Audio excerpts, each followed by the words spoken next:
You're listening to Autumn on the Air, the weekly podcast that brings you conversations about the impact of research commercialization and the people who make it happen. Join us for interviews with patent and licensing professionals, innovators, entrepreneurs, and tech transfer leaders on the issues and trends that matter most.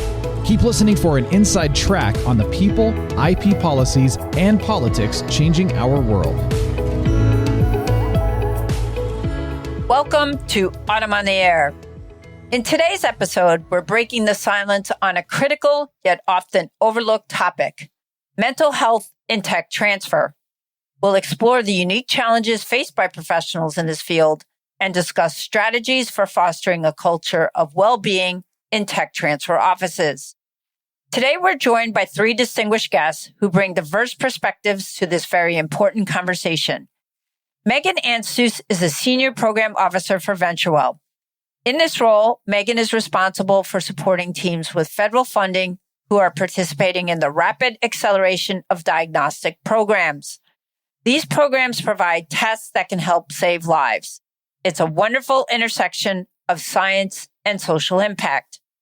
Megan currently serves on the Board of AUTM, and she previously served as the first chair for AUTM's EDI committee to help enhance EDI education within the tech transfer community.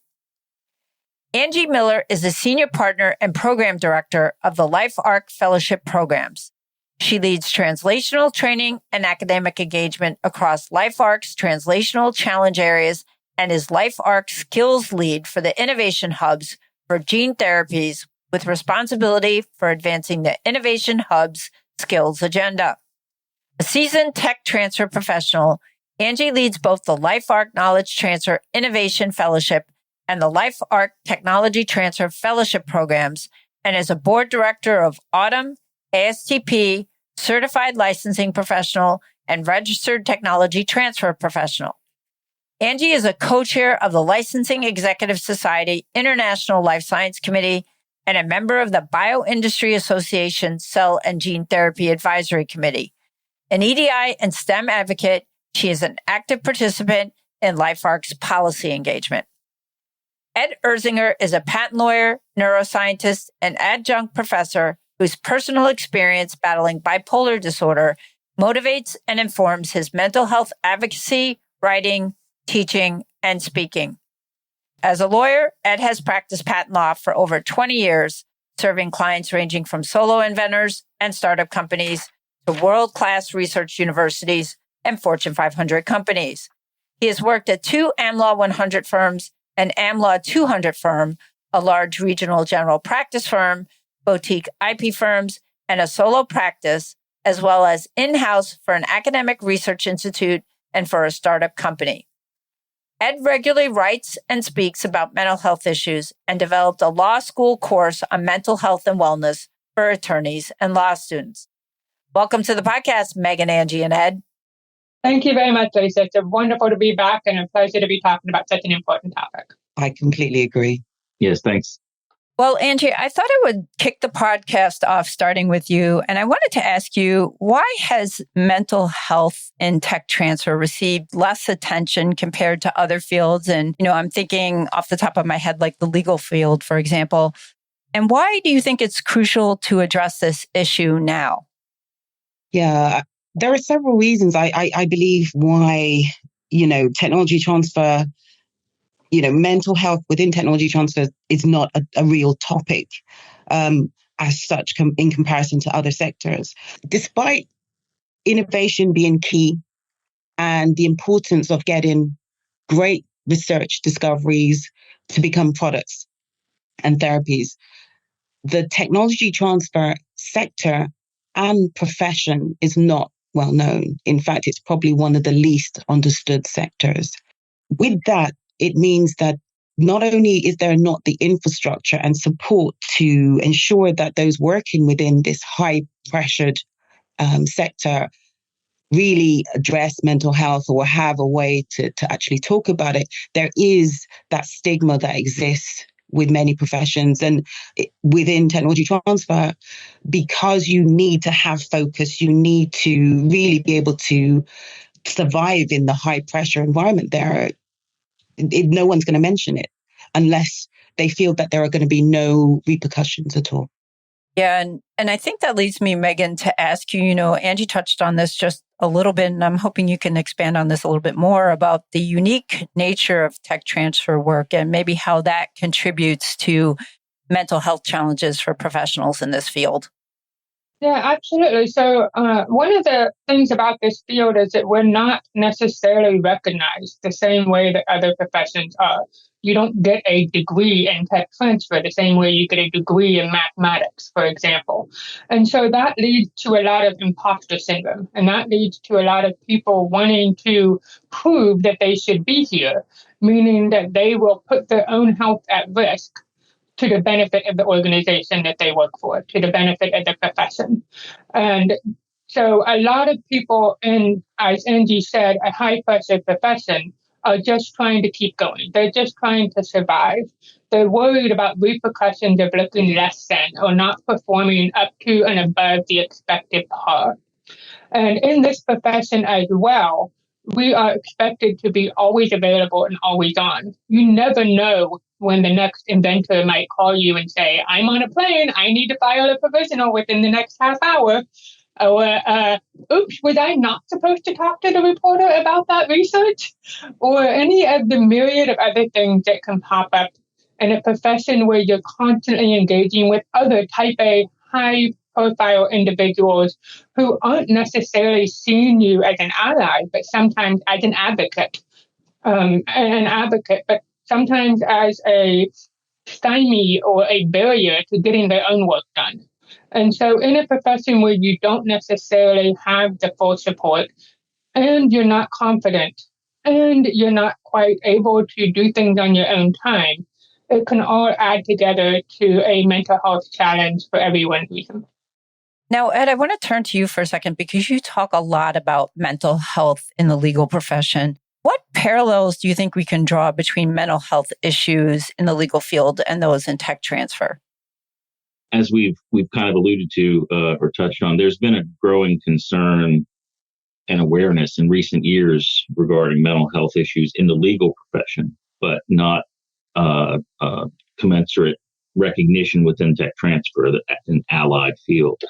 Attorneys are suffering from depression, anxiety, substance abuse at alarmingly high rates, at rates that are higher than those in other fields. And I think that the increased focus and awareness there can serve as a guide to exploring those issues in the tech transfer sector. For example, within the legal profession, there have been efforts to address the mental health crisis that have been initiated by in-house corporate counsel, such as the Mindful Business Charter, where signatories commit to promoting a culture where people can speak up early about any concerns they have with respect to their own well-being or the well-being of colleagues. That charter promotes a framework designed around considerations of openness and respect, smart meetings and email communications, trying to avoid this meeting could have been an email kind of situation happening over and over and over again. Respecting rest periods, not expecting somebody to be available 24/7 or respond very quickly in off hours. Mindful delegation, those sorts of considerations, and trying to make sure that that's part of your overall business practices and built into things. U.S. Bank has also developed wellness guidelines for outside lawyers. So I think those sorts of initiatives, I think we can draw parallels to tech transfer and thinking in terms of the position that tech transfer offices have with respect to outside counsel. I think that there are similarities that we can draw from, and for the tech transfer sector. Yeah, I think that's really helpful. And Ed, I want to stick with you for a second because I want to follow on and ask you about the relationship between mental health and productivity in tech transfer offices. And talk to us a little bit about how poor mental health can impact the overall performances of these offices. Sure. Poor mental health can have a severe negative impact on productivity.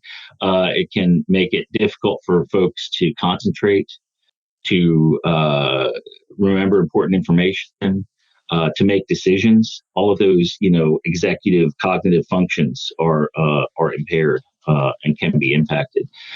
Can result in reduced energy and motivation. Can result in increased absenteeism. So you're not able to show up to work, as well as presenteeism, which is showing up for work, but you're not all there. You're just not getting anything done. You're sitting there, you're filling a seat, but you're not getting anything done, or at least at a significantly lower productivity level than you would otherwise. It also can lead to, high employee turnover. So, folks either leaving for another position or being asked to leave because of performance issues. Yeah. The technology transfer environment that you need to work in within, whether it's a university or a research institute, the interface that you have with, for example, the business sector, if you're trying to license out or spin out any companies, really interfacing with an academic can be quite challenging as well. But the fact that you need to use the combination of skills to make decisions, if you have, or if you're challenged with some sort of crises or mental health issues, it really will impact you being productive, making the right decisions, really being able to take that technology forward. The chances are you will make errors, and you will have issues in communicating well and efficiently with these interfaces that you have. So it really is, it will spiral and just get worse. So it's a real issue, and it's a real challenge, because almost every technology transfer office has more work than individuals. So it really is everything. The deadlines are key. They need to happen quickly. And as Megan mentioned before, you have unusual scenarios where you really need to act fast. And Lisa, to chime in on what Anji just mentioned, one of the challenges of being able to act fast is our offices, usually everybody has their own portfolio, which means that someone else can't step in and cover for you the same way that a nurse might be able to, or someone in a different kind of profession. And so that's one of the other issues within spaces, is productivity is so closely tied to the individual, which means that the pressure becomes even greater as well. And when people do call out for help, they're often ignored or minimized. So you might have a colleague who comes into the office and says, "Oof, I'm dragging today. I'm just really not feeling it." And usually the response will be, "Oh, go get a cup of tea, go get a cup of coffee. You can do it, push through. I know you have it." Which sounds like words of motivation, but it's actually detrimental to acknowledging the mental health challenges and the difficulties that someone is trying to say when they come in with a word like that. Yeah, that's a really great point, Megan. Thank you for that. And, we're about 5 years out from the COVID pandemic, and now it seems like a distant memory, right? But, it affected the mental health of everyone. Let's just be blunt about it. So, Anji, I'm curious, how did you think the pandemic affected people in tech transfer, and how do you think it continues to affect them? The recent pandemic, it brought devastation globally.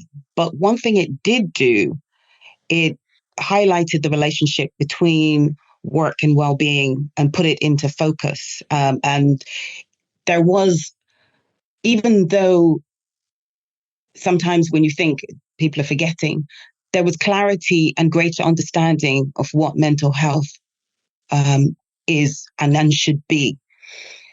For technology transfer offices and research institutions, they had to continue. They had to continue working. They had to continue working, whether it's from home or shift work. But it was accepted that you could talk more about your mental health. And that was one of the positive things the pandemic brought with it. For those working within the sector, basically by proxy, it was any measures that were taken to help any other sectors. It was just extended because this was unprecedented where it was affecting all of us. The sad thing is now the pandemic has passed, in some ways it's forgotten. And it's forgotten the fact that you need to check on that person's health. You need to talk openly and not have really fear that it's going to affect your position or really anyone judges you based on what you say. It's sad that this is the case, but that's the reality of it. What we need to do is really get back to the position where we recognize that mental health is health and well-being. When people talk about, I need to go to the gym, no one looks or does a double take or hesitates. But if you say, for example, that my mental health is not well, the chances are you'll have silence or people will look at you in a different way.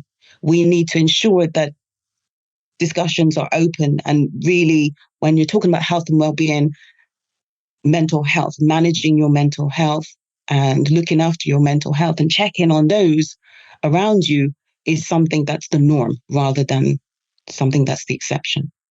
And one thing I wanted to bring up on that, when you say you're having issues with your mental health, I think it's really easy for people to ignore that or quickly change the subject because people don't want to have to deal with it, unfortunately. And that's, I think, a huge missed opportunity.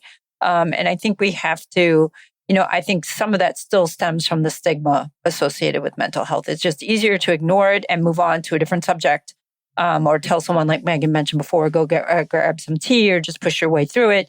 Your day will get better. Tomorrow's Friday, then it's the weekend. You can, deal with your mental health then, type of thing. That it's much harder to, be, an ally. And I think we do need allies in mental health.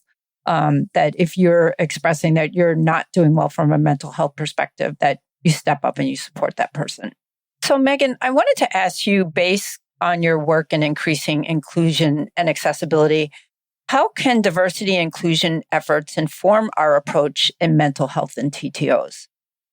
Yeah, and I think, Lisa, one of those ways is just being open to individual needs. So when we're designing programs or opportunities to create a more inclusive environment, being aware of what inclusivity means for each individual. For example, an office may create a space that can be used as a yoga room or a coloring room or a screen room, or even just a place to go and sit and stare at the wall and reset yourself.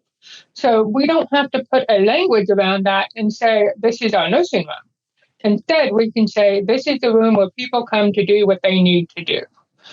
And another thing that we can talk about is bringing to light when somebody has a diagnosis of something. So, Lisa, I'll turn this back to you a little bit. I was extremely proud of you for being willing to share your ADHD diagnosis, not just within your friends group, but across the profession and across the world. And I want more people to feel comfortable and confident saying, this is who I am. It doesn't make me less than. It doesn't mean that I'm incompetent at my job just because I now have a label. It means that I'm being thoughtful and forward and intentional about putting myself and my health as part of who I am.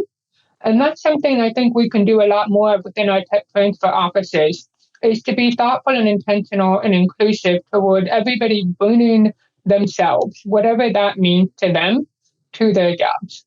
Well, thank you, Megan. And I do have to say, you were one of the first people that I mentioned that to, and you mentioned inclusivity. And I found that when I did start telling a small group of people the reaction was different than I thought. I was expecting, negativity and, oh my God, you probably overbilling whoever because you're taking too long to do something for a client because you're, doing a squirrel type of thing. But I actually found the exact opposite. I found people who were supportive and, it didn't change their view of me. And because of that, I felt more and more comfortable opening up to a wider audience. So your point about inclusivity is a really good one, that if you make people feel like they're valued, they're welcome for who they are, then you feel that kind of safety to be able to open up to the people around you, and whether that's your colleagues or your family or whoever it is. So Anji, I wanted to turn back to you for a second. From your perspective as a leader in academic engagement, how do you think TTOs can better support the mental health, not only of their staff, but also of their researchers and other individuals that they work with? I think there are many ways. One of the key aspects in being a technology transfer professional and engaging with, for example, the inventors or even the support staff is communication. And there has to be a certain level of empathy and understanding the pressures that person that you're communicating with is under. A lot of the time we're so channeled and focused on trying to achieve what we need that we're forgetting that this person is definitely, they have a mission, they have a driver that may not quite align. Technology transfer is one of those sectors that the individuals within there, they have different aims. Ultimately, it's to improve and positively impact society. But for an academic, their driver is to get that publication and maintain their position. You're interacting with someone who is going to license or spin out the technology. They're basically looking and thinking, okay, I want to get best value. The way a TTO can really help, for example, all these interactions, and also ensure that the researchers and the innovation professionals are well looked after, is ensuring that if there are policies, it's not, a one size fits all. And I think this is quite common, even if someone does put something in and they're saying, okay, I'm addressing mental health as well. For one, they may not even use the terminology, it just be health, which is fine if it's broken down and mental health is within there. But also that policy is not going to fit well with, for example, an unusual office like a technology transfer office, as it will do some other aspect, the lab. I think really considering what the needs and requirements are, so that if there are policies, if there are programs, they really address that individual for the different departments and divisions that they work in, and really address the challenges that they face. It's not difficult. And a lot of it could be just asking what's required. How are you feeling? What are the challenges? It's not going to be perfect straight away, but it has to be something where there's a will to address it and make sure that things are going to improve. And so what was a problem last time is going to be something that really we sail through and is addressed this time. Lisa, if I can address a little bit of what Anji said as well. It's not just what they're dealing with within the academic center. It can be all the outside pressures as well. So, for example, when I was working with some of my researchers in the times of COVID, and they were at home and they had lost access to their labs, so research was now going to be behind. They had small children under the desk. And yet they were still expected to review this patent application that I had put together. They were still expected to spin out a startup company based on their technologies. We provided a level of empathy that went along with our earlier conversation about COVID bringing that extra layer. And we've removed that now.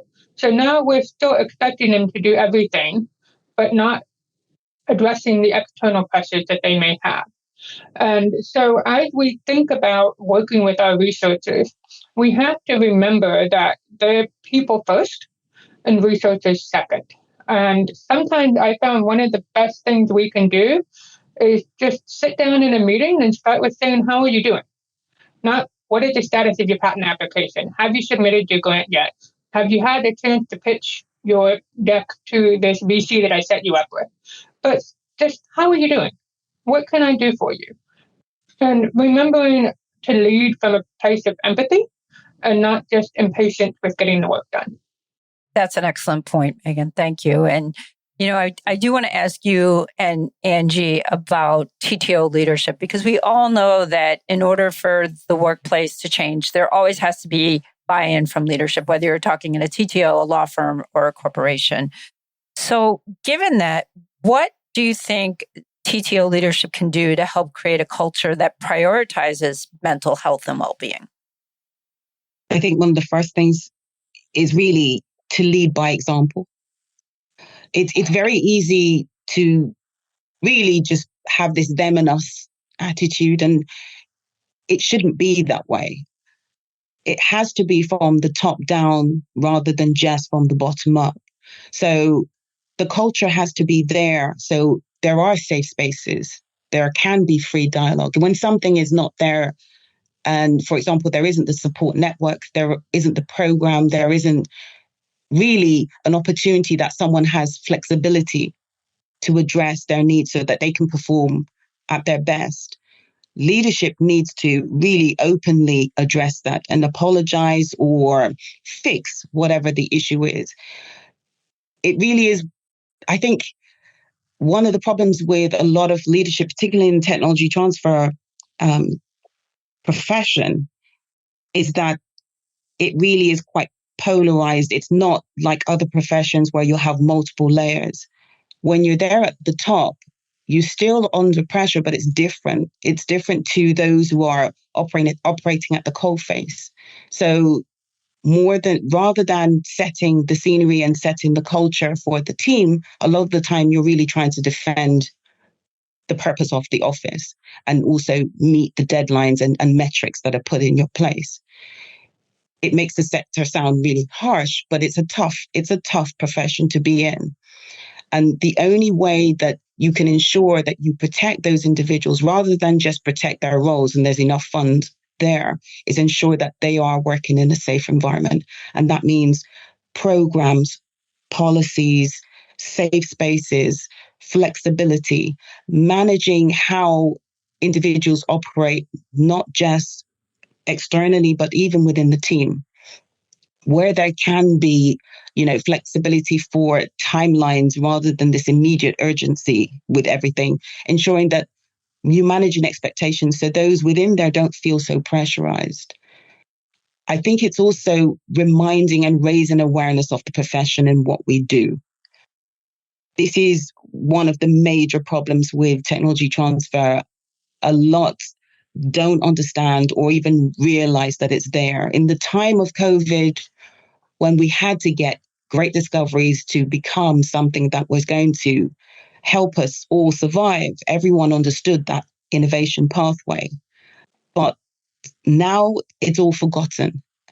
So I think there's a lot that can be done to remind individuals of the role that this sector plays and also how complex it is because of the nature of the role and the profession.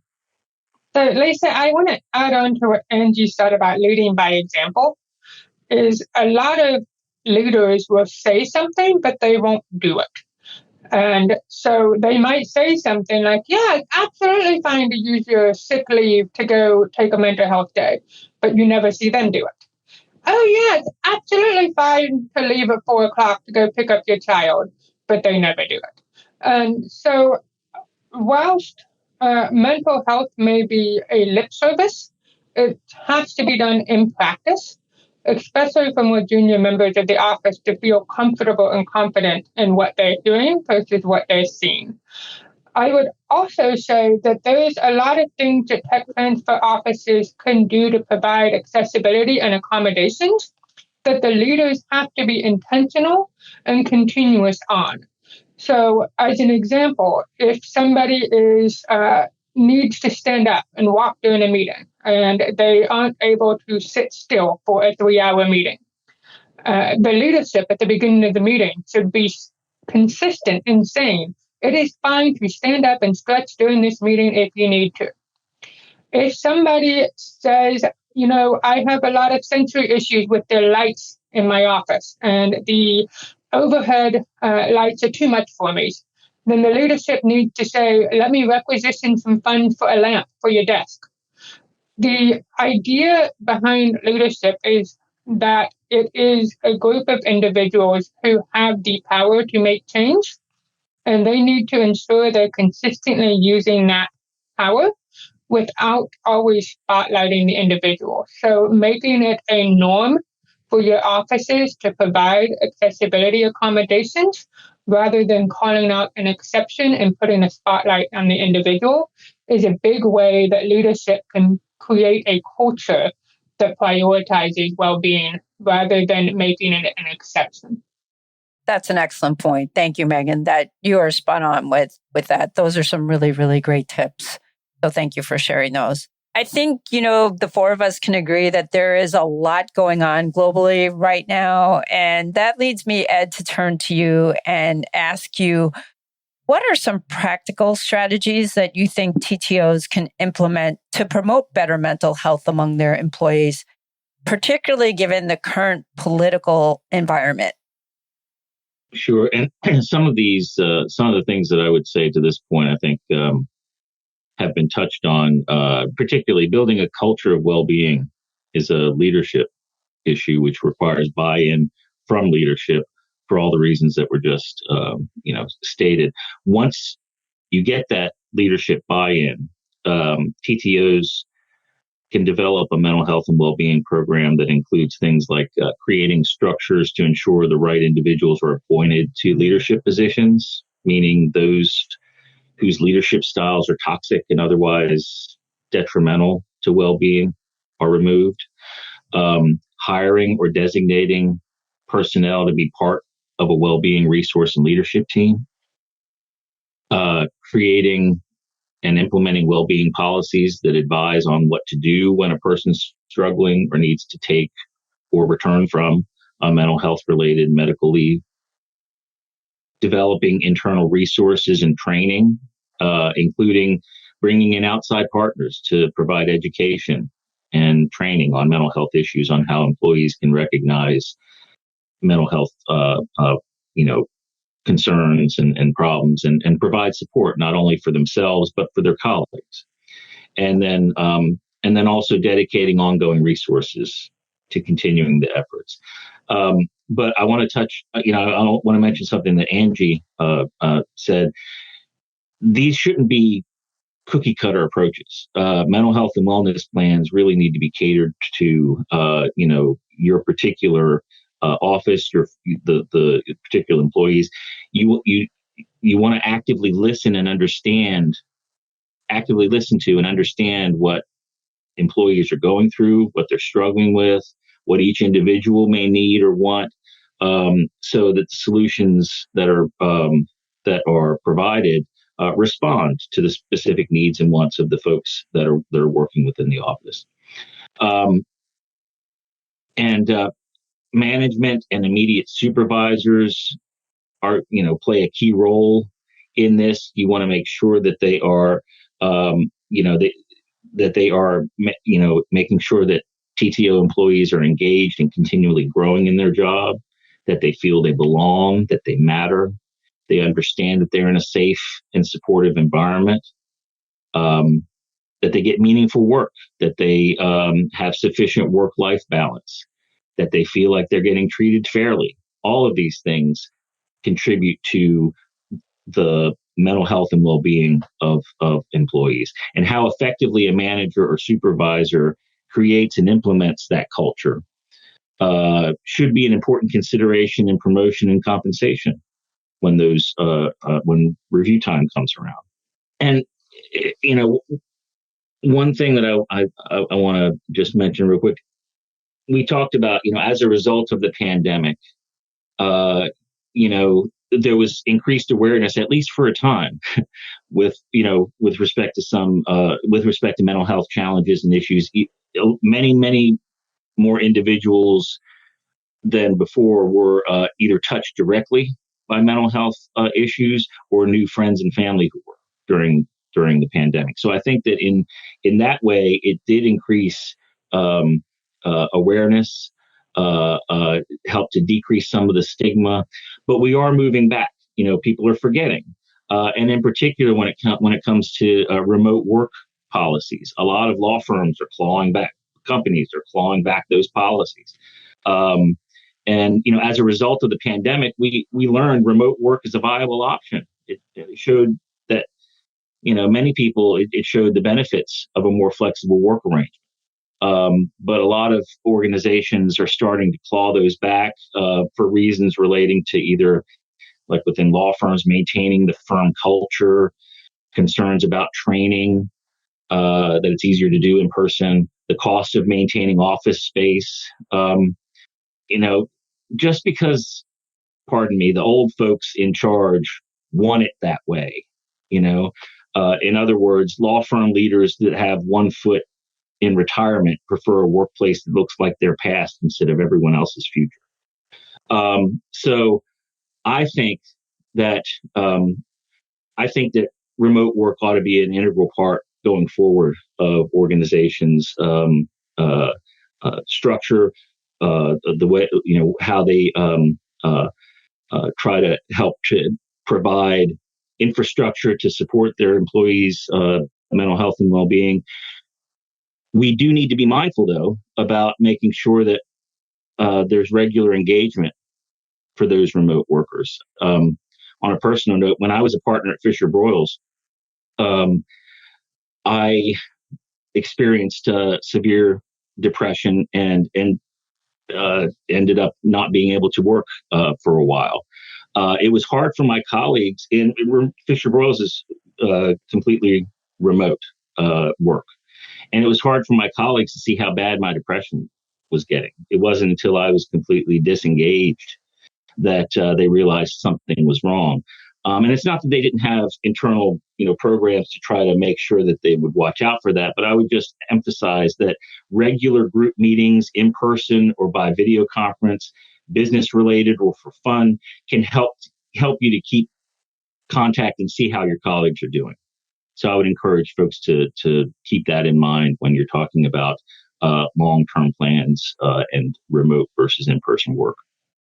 I completely agree with Ed. And I think the issue now is that some offices, some sectors are really trying to claw back to go back to being in the office 5 days. The problem is everyone, society in general, has had a taste of a better balance and greater involvement with their passions, with their families, their loved ones. Some have even changed their lifestyle based on the pandemic and the situation that they found themselves in, and also where they recognized that they had neglected certain aspects of their life and well-being. It's all too easy for everyone to go into, fall into this pattern of needing to have everyone in the office. But how we performed during the pandemic is proof that you don't need to be there all the time. But also the communities and how many stepped up and checked on their neighbors, their colleagues, their work colleagues. It shows that is the sort of behavior we need to introduce more into the office. It's not that you are putting yourself in a position or really breaking someone's privacy or intruding or stepping too far. You need to check on someone. If someone does not seem fine, it's fine. We need to create the culture where it's okay to say, are you all right? Is there anything I can do? It's not necessarily that you're pointing the finger or anything, but that simple, genuine question. And really having a means to help that person. Because what if they do mention anything? It shouldn't be that we're responding and being reactive. We should be proactive. And that's the sort of culture that we need to have in the sector, the technology transfer sector, but basically, regardless of where you are globally and whichever sector you're in. And Anji, I love what you said about being comfortable asking someone, are they okay? A lot of people seem to see that as not a work problem. That's a a personal question? Why would you ask a personal question at work? But that absolutely influences your work, and it influences the communication and the comfort your colleagues have. And it's okay to ask the question, and it's also okay to answer the question honestly. That's the culture that these tech transfer offices need to implement, is one where people don't feel that they have to silo themselves, where people feel that it's compassionate and empathy are key principles. And I think one of the other things that tech transfer offices can do is build that into your performance reviews. So often we say, how many deals did you do? How many licenses did you execute? How many patents did you do? How many startups did you help spin out? How much VC dollars did you help bring in? But we don't ask things about compassion. How many colleagues did you help? How many outreach efforts did you create? So another thing that our offices can do is find ways to reward the support of our colleagues, especially within the aspects of mental health. And being thoughtful and conscientious to Ed's point earlier is creating those culture maps, creating the written documents that outline the expectations of the office that go beyond a KPI that is so focused on an object and not on a person. Can I add something real quick? Because something that occurred to me, what Megan was saying earlier, it's difficult sometimes to have somebody come in and support tech transfer officials when they need backup, because everything's so siloed. You have your portfolio, they have their portfolio, and things like that. That's an example where you don't want a cookie cutter approach to a wellness program. You want to have it catered to the particular circumstance, and in this particular circumstance, perhaps making sure that there's a structure whereby you have you have folks that are set up as backups or some way to facilitate that, and to deal with that challenge, so that it's not a barrier. That's a great point. When I was working in the hospital, we had an on-call schedule, and whoever was on call would provide that support. But we don't have that in tech transfer the same way we have that in the health profession or the legal profession. And so I think one of the things that we want to encourage offices to do is think outside the box. Be flexible. Don't just do the status quo, but think about ways that you can create new opportunities and new procedures, new processes that give people that flexibility they need in their lives. And one of the things I also wanted to point out is that both Anji and Ed talked about the return to work and how that can be so damaging to someone's mental health progress. But it doesn't necessarily mean we should always work from home either. So it's key to create an environment of flexibility to meet people where they need to be. Some of the colleagues might need to go in more often. It can be very hard for someone who's autistic to read somebody the same way over a Zoom call as it is to read someone in the room. It can be very hard, as Ed pointed out, to see the extent of depression in your colleague when they can just go off camera and they don't have to be seen. So one of the biggest things I want to emphasize for tech transfer offices is remaining flexible, is, as Ed said, not putting together a cookie cutter policy that you bought off the internet, but being thoughtful and intentional to create an office that aligns with both the employees you have now and the ones you hope to attract and retain in the future. I think that's a great point, Megan, about flexibility. So, Ed, what are some of the signs that TTO professionals should look out for in themselves as well as in their colleagues that might indicate a mental health challenge? Well, we touched on some of these before in the context of decreased productivity, which can be due to things like difficulty concentrating, difficulty with memory, difficulty with decision making, reduced energy and motivation, the increased absenteeism and presenteeism that was mentioned. All of those things can be a sign that something's off. Some other things to watch out for that we also kind of touch on: withdrawal from social interactions. uh, uh, appearing visibly stressed or fatigued, unusual mood swings, increased irritability, difficulty accepting feedback. That's one that I didn't appreciate until the last few years. I just thought I was always just difficult. Excessive complaining, changes in appetite or sleep, and that's in either direction, and then substance abuse, which, and I know, personally, this can be a coping mechanism for trying to deal with depression and anxiety, and if you're not able to manage those things any other way or with any other medication, sometimes alcohol and drugs is your medication. So any changes in any of those things, I think, warrant a closer look, and just make sure that if you need help dealing with any or all of those things, that you seek the help.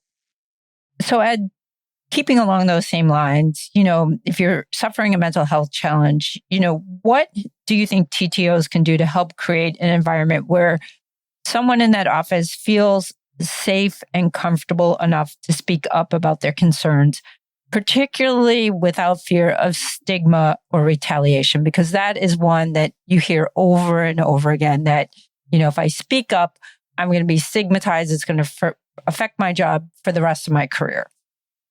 Yeah, and I've been touched by this myself. I can say I feel like it's gotten better than when I first started practicing back in 2002.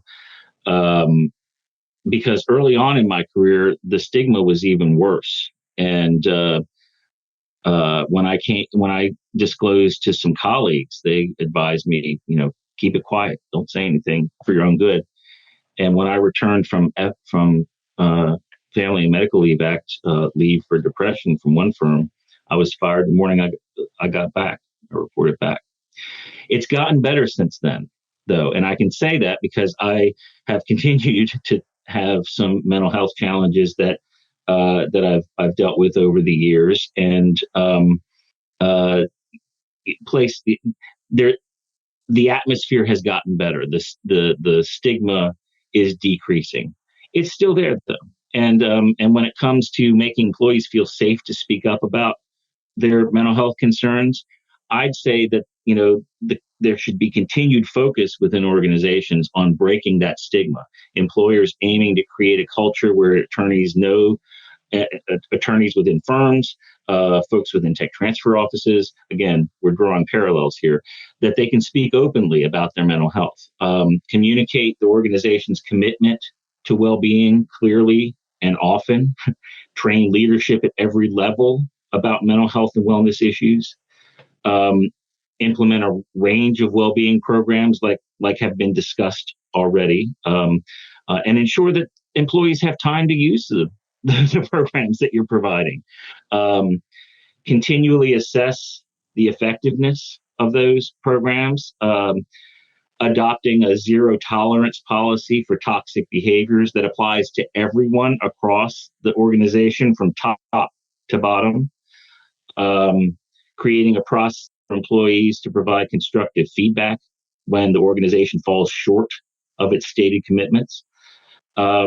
And then also, we talked about or mentioned before, creating a well-being team. Consider, hiring a well-being professional as part of the tech TTO leadership. Some firms have appointed directors of well-being, something similar like that within a tech transfer office, if possible, who's involved in creating policies and other significant decision-making might be something that some places can implement.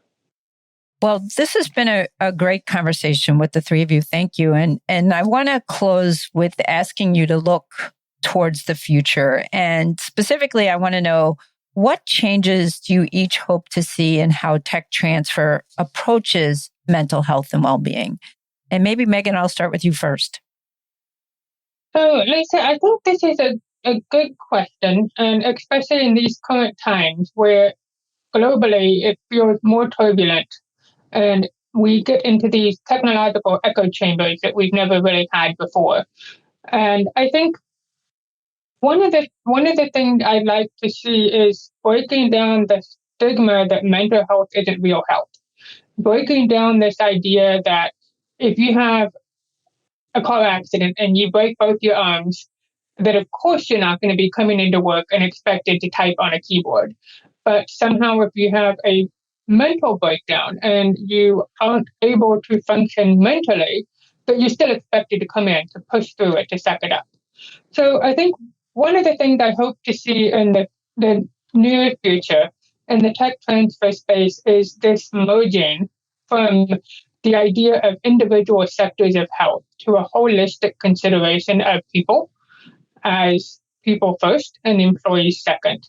And that we consider the well-being of our employees to be at the forefront of a successful office, rather than focusing on objective KPI measures that don't reflect the individuals who are creating the work, who are doing the effort. So in the future, I hope tech transfer offices will be thoughtful and considerate to recognize and acknowledge and celebrate all of the employees, the individuals, inclusivity, and a sense of belonging that doesn't differentiate between mental health, physical health, well-being, long-term diagnoses, or short-term challenges. Ed, how about you? I agree with everything Megan just said. I think I would like to see something similar to the mindful business charter that I mentioned with respect to, some of the large corporate in-house groups and their outside counsel. I think it would be beneficial for tech transfer to come up with something similar, with respect to, smart meetings, email communications, respecting rest periods, just openness and respect. I think that's something that, it's been very successful there. I think that that's something that would be worth exploring within TTO offices or TTOs. And Anji, I'd like you to wrap it up for us today. Yeah, this is a profession that not only is really important for today's society and improving the health and well-being of everyone globally, but we are a rare breed. And to ensure that this sector has the best individuals and they stay there, and that we have a pipeline of future leaders that will help ensure that innovation is captured, we need to ensure that we appreciate the individuality of the individuals there. And that's regardless of the challenges that you're having physically or mentally. The environment we put in place for these individuals need to be supportive of that. I think we need to advocate to ensure that the whole sector continuously improves, learn from the sectors around us, really ensure that the activities put in place to ensure to protect mental health are sustainable. They're supported. This is one of the challenges because the offices, the funding for the offices are quite diverse and difficult globally. We need to ensure that not only do we have the will, but we have the means to have a truly inclusive environment. Thank you, Anji. That was really, really well said. And I'd like to let our listeners know that Ed has put together a really great reading list on mental health and wellness that we'll include in the show notes. And particularly, I'd like to point out that Anji, Megan, and Ed were authors of a paper entitled Breaking the Silence, Mental Health and Technology Transfer that was in Technology Transfer Tactics, which has some great information. It was published August of last year. And they also participated in an ASTP webinar in October of last year on mental health and tech transfer. And we'll include the information for both of those in the show notes as well. But thank you so much, Megan, Anji, and Ed. Really can't thank you enough for all your time, insights, and expertise on this extremely important topic. My pleasure. Thank you for hosting us. Thank you. In this episode, we delved into the critical issue of mental health in tech transfer. Megan, Anji, and Ed shed light on the unique challenges faced by professionals and provided valuable insights on creating a culture of well-being in tech transfer offices. We've discussed the importance of leadership buy-in, practical strategies for promoting mental health, and the potential for TTOs to drive positive change, not only within their offices, but also in allied professions. It's clear that addressing mental health in tech transfer is not just beneficial for individual well-being, but it's also crucial for the success and innovation that TTOs strive to achieve. Thank you for joining us on this important conversation, and we hope it inspires continued dialogue and action within the tech transfer community. Thanks for listening to Autumn on the Air with Lisa Mueller. Get social with us and share your thoughts. You can tweet us at AUTM or visit us online at autm.net. We'll be back next week on the air. Be sure to join us.